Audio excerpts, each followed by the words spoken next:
Let's continue with question number 2 of the classwork on page 67 of the textbook.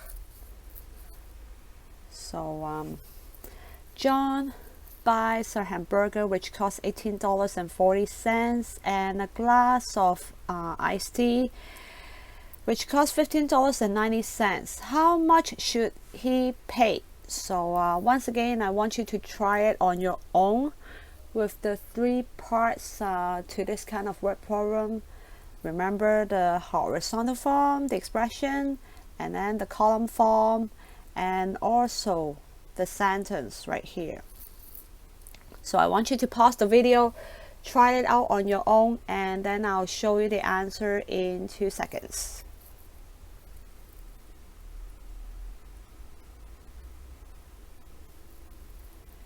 So here, $18.40 plus $15.90 for the iced tea. So we will group the value of the 2 items into dollars and cents. So remember to put the words dollars and cents and then draw a line to separate them. So $18.40, and then the second item $15.90, and then we do the addition for the cents first. So 40 cents plus 90, we have 130 cents. And because we have 130 cents, so we put a little 1 up here. So 1 plus 8 plus 5, we have 14. So 14, that means we have to put a little 1 up here as well in the tens place. So 1 plus 1 plus 1, simply 3. So here's the answer, $34.30. And do not forget to write the sentence. He should pay $34.30. So please turn to page 68. We'll work on part C at the supermarket. Question number 1. Jimmy has $9.90. After buying a candy, how much money is left? So this is the amount of money that he has, and then we'll try to figure out the amount of money that he has left by crossing out the coins that he used to buy the candy. So originally he has the $9. So 5 plus 1 plus 1 plus 1 plus 1, we have $9, and then 90 cents. So 50 cents plus 10 plus 10 plus 10 plus 10, we have 90 cents here. So this is the amount of money he has originally, and then we have to cross out the coins. So the candy costs $6.10. So we cross off $5, we cross off $1 coins, $6 here, and then 10 cents. So we cross off 10 cents. So we have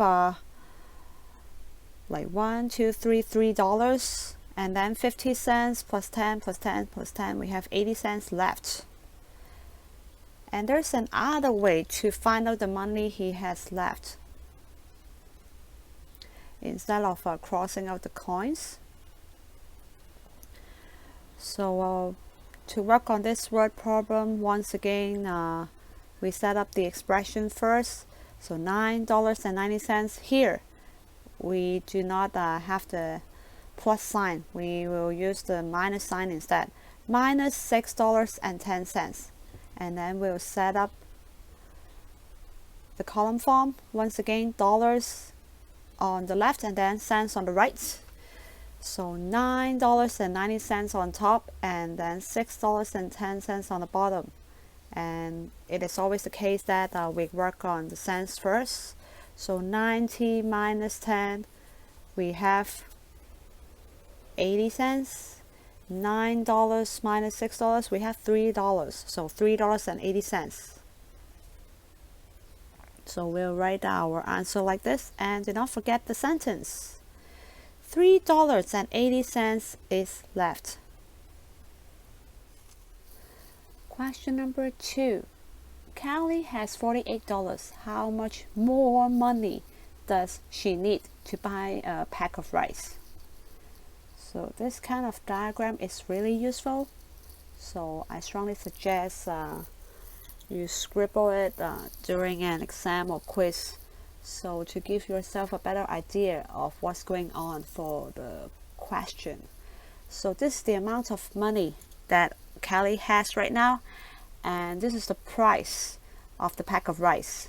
So she actually needs more money in order to purchase the pack of rice. And to find out the extra amount of money that she needs, we'll take the value of the pack of rice, $57.50, minus the amount of money that Callie has. So minus $48. And we'll do the addition with the column form. So once again, put the word dollars, cents up here, draw a line to separate them. So $57.50 goes on top, and then $48. So I strongly suggest you to put 00 here, so then you would know that when you work on the cents, you know that we are having 50 cents minus 0, which is simply 50 cents. And then we work on the dollars here. Notice in the units place, 7 is less than 8, so we need to borrow 1 from the tens place. So after we borrow 1 from the tens place, we have a 10 up here. 10 plus 7, 17, minus 8 would be a 9. And then we no longer have 5 on top in the tens place, so we only have 4 here. So 4 minus 4, 0. So that means we have $9.50 for our answer. And do not forget to write the sentence, she needs $9.50 more.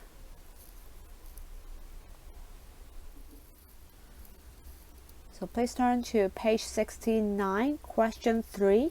What is the difference in the price between the pack of rice and the milk? So whenever we see the word difference, we're doing a subtraction problem. And first of all, let us find out which one is more expensive. So by looking at the price of the two, we know that the pack of rice is more expensive than the milk.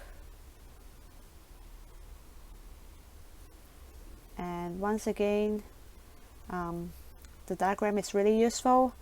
So the pack of, the price of rice is $57.50, and the price of the milk $21.80. So we would like to find out the difference between the price of the two.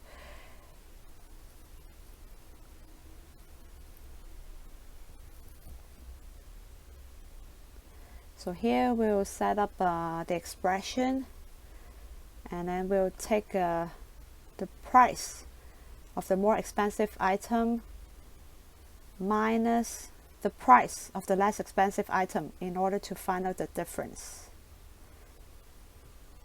And once again, we would use the column form to do the calculation.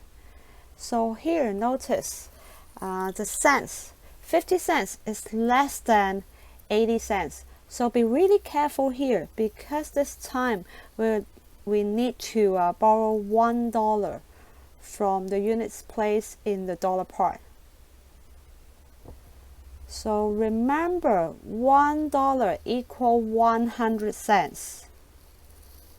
So if we take $1 from the units place in the dollars part, so cross off the 7, make it a 6. So here we have 100 cents.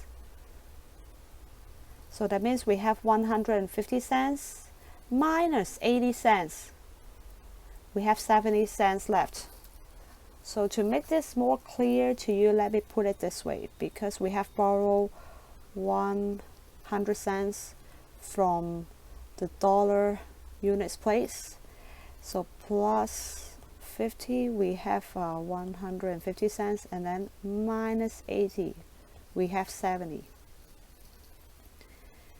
And then For the units place in the dollars part, we no longer have 7 up here, we only have 6. 6 minus 1, we have a 5, and then 5 minus 2, a 3 here. So the answer here would be $35.70. And we have to write the sentence. The difference is $35.70. For the homework today, it would be a textbook exercise 7 on page 53. So simply write your answers on the textbook. And for the first 2 questions, you guys have learned that, so it's pretty straightforward, so I won't talk too much about it. You can do this on your own. And question 3, 4, and 5, just to remind you, draw it really nicely.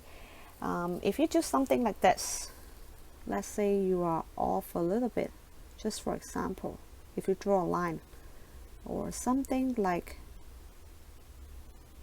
this, you may not get the point in an exam or quiz. So draw it really nicely with the line like touching the middle of the dot.